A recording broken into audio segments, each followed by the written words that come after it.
السلام علیکم ورحمۃ اللہ وبرکاتہ۔ بسم اللہ الرحمن الرحیم۔ عزیز طلباء، علم الصرف کے سبق میں ہم نے نحو کی گردان پڑھی، اس کے قاعدے یاد کیے اور سوالات وغیرہ تمام مکمل ہو گئے۔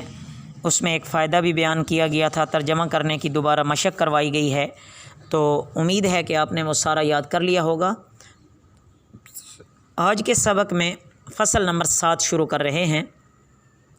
بسم اللہ الرحمن الرحیم۔ اس فصل میں اسم فاعل کو بیان کیا گیا ہے۔ سب سے پہلے اسم فاعل کہتے کس کو ہیں؟ ایسا لفظ جو کام کرنے والے کو بتائے کہ کام کرنے والا کون ہے، اس کو اسم فاعل کہتے ہیں۔ جیسے فاعلن، فاعلن کا لفظ بتا رہا ہے کہ کرنے والا ایک مرد ہے، اور فاعلتن یہ لفظ بتا رہا ہے کہ کرنے والی ایک عورت ہے۔ باقی رہی یہ بات کہ فاعلن اور فاعلتن کہ کیسے پتہ چل گیا کہ کرنے والا ایک مرد ہے یا کرنے والی ایک عورت ہے، تو یہ کچھ ہم نے پہلے مؤنث کی علامت میں پڑھا ہے، نحو میں بھی، اور مزید بھی اس کی وضاحت آگے آئے گی۔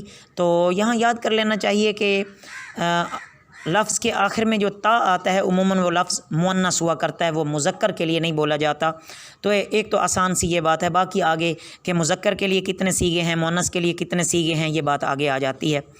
تو دیکھیں کہ مذکر کے بھی 3 صیغے ہیں اور مؤنث کے بھی 3 صیغے ہیں۔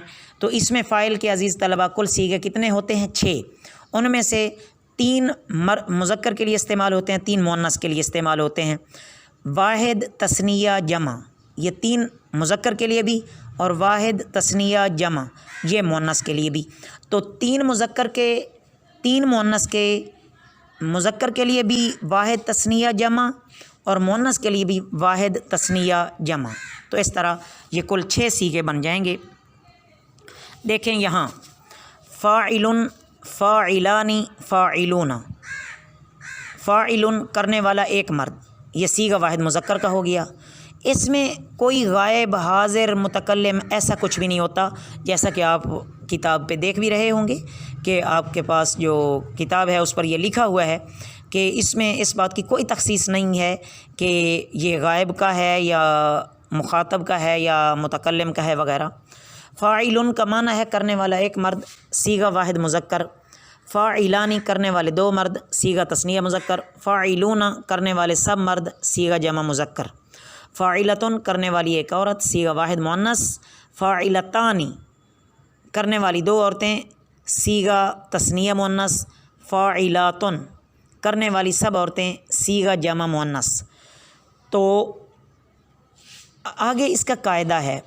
پہلے میری عادت ہے کہ پہلے میں جتنی بھی ہماری یہ گردانیں گزری ہیں تو قاعدہ میں نے پہلے بیان کیا ہے، تو لیکن چونکہ یہاں قاعدہ 2 طریقے سے آ رہا ہے کہ اگر ماضی 3 حرفی ہو تو اس کے لیے الگ قاعدہ ہے، اور اگر ماضی کا صیغہ 3 حرف سے زیادہ کا ہے تو اس کا الگ طریقہ ہے۔ تو اس لیے میں نے آسانی کے لیے یہاں یہ بیان کر دیا ہے، اور آگے دیکھیں کہ قاعدے میں جب بات بیان ہو جاتی ہے تو اس کے مطابق میں آگے جب اسم فاعل پر ہم آگے مشق میں بھی گردانے چڑھائیں گے تو انشاءاللہ آسانی سے سمجھ آ جائے گی۔ تو اب قاعدہ سمجھیں کہ ہم نے اسم فاعل بنانا کیسے ہے۔ اس میں نے عرض کیا ہے کہ 2 چیزیں ہیں۔ ایک چیز یہ ہے کہ اگر ماضی 3 حرفی ہو تو اسم فاعل کا صیغہ واحد مذکر فاعلن کے وزن پر ہی آئے گا۔ جیسے ناصرہ، یہ فعل ماضی کا پہلا صیغہ ہے تو یہ 3 حرفی ماضی کہلاتی ہے، تو اس سے فاعلن کا وزن بناؤ تو ناصرہ سے فاعلن کا وزن بنے گا ناصرن۔ ضربہ سے فاعلن کے وزن پر آئے گا ضاربن۔ سمع سے فاعلن کے وزن پر آئے گا سامعن۔ ایک بات یہاں پر مکمل ہو گئی۔ دوسری بات ہے کہ اگر فعل ماضی کا پہلا صیغہ 3 حرف سے زیادہ کا ہو تو پھر اسم فاعل بنانے کا طریقہ یہ ہے کہ مضارع معروف سے اس کو بنایا جائے گا، نمبر 1، اور علامت مضارع کو دور کر دیا جائے گا۔ وہ تو آپ کو پتہ ہی ہوگا کہ علامت مضارع کون کون سی تھیں؟ 4 تھیں۔ حرف عطین یہ اس کا مجموعہ تھا۔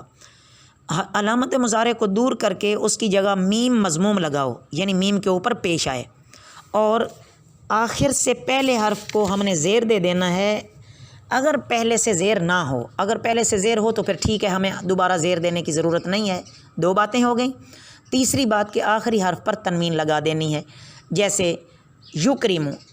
اب دیکھو کہ اکرامہ اس کا ماضی آتا ہے، تو ماضی جو ہے وہ 3 حرفی نہیں ہے بلکہ 3 حرفی سے زیادہ ہے۔ تو ہم نے کیا طریقہ پڑھا کہ اس کو پھر فعل مضارع کے پہلے صیغے سے بنائیں گے، تو وہ کیا ہے، یکرمو۔ بنانے کا طریقہ کہ سب سے پہلے علامت مضارع گرائی ہٹا دی، اس کی جگہ پر میم مضموم لائے، یا علامت آئی ہے اس کو ہٹا دو، یہاں پر میم لگا دو۔ چونکہ پہلے سے ضمہ ہے تو ہمیں الگ سے ضمہ لگانے کی ضرورت نہیں ہے، پیش لگانے کی۔ یکرمو، آخر سے پہلے حرف کو دیکھا تو اس پر زیر لگا ہوا تھا، تو ہمیں بھی الگ سے زیر لگانے کی ضرورت نہیں ہے، پہلے سے موجود ہے۔ تو یہ کیا بن گیا، مکری۔ آگے آخری حرف پر اس نے کہا تھا کہ تنوین لگا دینی ہے، تو تنوین جب یہاں پر لگائی تو وہ مکرمن ہو گیا۔ تو اکرامہ سے جو اسم فاعل بنا وہ کیا بن گیا، مکرمن۔ اور اسی طرح جو دوسرا اس نے بتایا ہے وہ ہے یجتنبو۔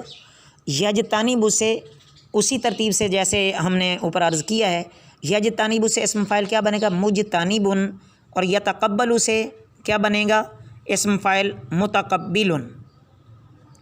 تو یہاں پر یہ بات ہماری مکمل ہو گئی کہ ثلاثی مجرد میں کیسے بنانا ہے، ثلاثی مزید فی میں کیسے بنانا ہے وغیرہ۔ بہرحال آپ صرف اتنا رکھیں کہ اگر 3 حرفی ماضی ہو تو اس کا کیا طریقہ ہے اسم فاعل بنانے کا، اگر 3 حرفی سے زیادہ ماضی ہو تو اس کے اسم فاعل بنانے کا کیا طریقہ ہے، تو وہ سارا ہم نے بیان کر لیا۔ بقیہ انشاءاللہ اس کے جو سوالات ہیں وہ کل کے سبق میں پڑھیں گے۔ وما علینا الا البلاغ المبین۔